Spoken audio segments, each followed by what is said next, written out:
Our company is thinking outside the box. We are now having unconventional training and practices to help our employees with more success.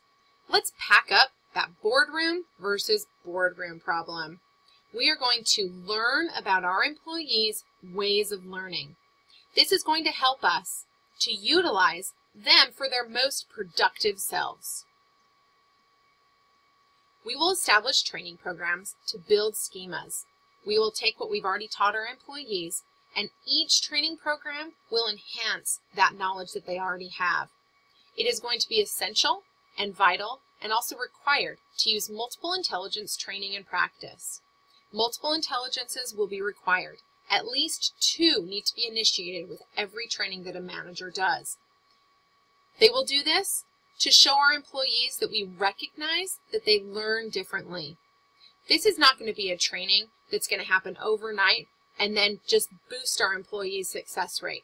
But this is going to be a training process that, although may seem slow and steady, will actually teach our employees that they have strengths that we need within our company.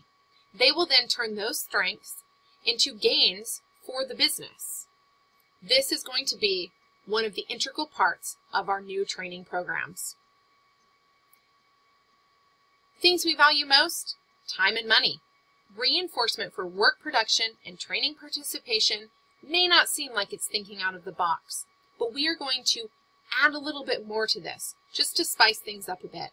We are going to reward employees who not only participate in the training, but who go above and beyond and want to teach the training.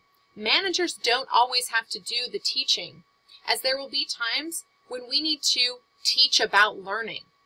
Employees can take their knowledge and they can teach other employees using their strengths to hopefully help boost where another employee might have a weakness. Using that teamwork will help our employees to work together as a more productive team, and they will allow managers to see those employees working and participating with one another. Even adults need fun. If we look at the record of our employees and look at what we know that movement is required. We know that frequent breaks for others are important.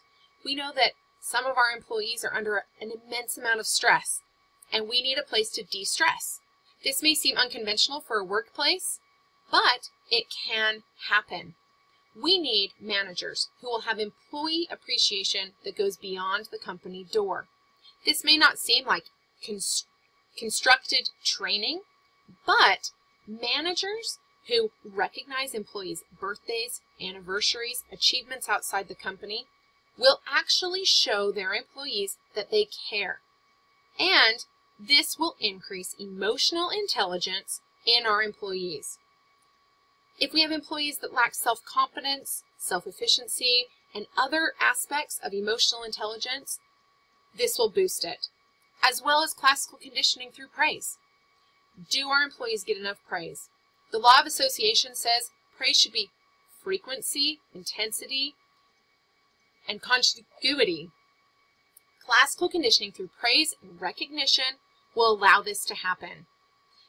Public recognition will use social learning theory to be able to have our managers recognize in a public forum to where other employees can observe what is that employee doing and what can I do to reach that. This will build employees, again, working together as a team, but it will allow one employee to observe another and recognize where they might need to improve. Again, training with not actually sitting in a boardroom doing official training practices. It's time to put our thinking caps on. Schemas, reinforcers, environment, classical conditioning, and finally, metacognition. Metacognition means we have employees who put their thinking caps on, who work with the managers to build goals, to recognize where they need to improve, and to do all of this without the micromanagement of our managing team. If we have employees who follow all of the training and then are able to use metacognition to think about how they're learning and how they can improve that learning, we will have better success, productivity, and employee satisfaction. This is why this training module at first may seem like a lot, but in the long run will benefit our company's success rate exponentially and create employees who are happy, managers who are happy, and a company that is thriving. Thank you for your time.